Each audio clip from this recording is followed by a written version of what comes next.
Hey Math 8, next Khan Academy, linear equation word problems.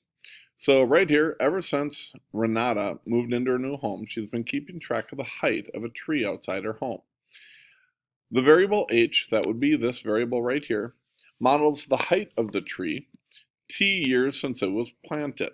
Okay, so you might notice that it's following this equation where we have some starting point right here of 210, and then whatever the number is in front of the variable is like a growth rate. Okay, how fast is it growing or how fast is it declining? Okay, so the question here is how tall was the tree when they moved in?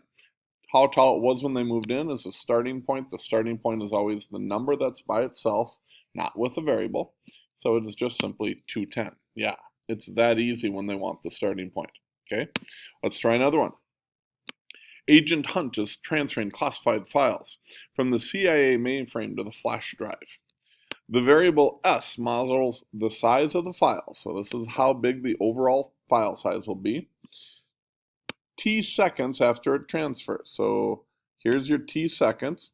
This shows it's been transferring for, or how much it will transfer each second. So it's going to transfer 5 files per second.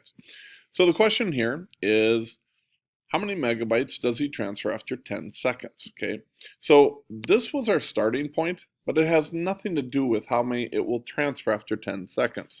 10 seconds at transferring 5 per second, we plug in the 10 for the t and we solve for it. I'll do that right over here.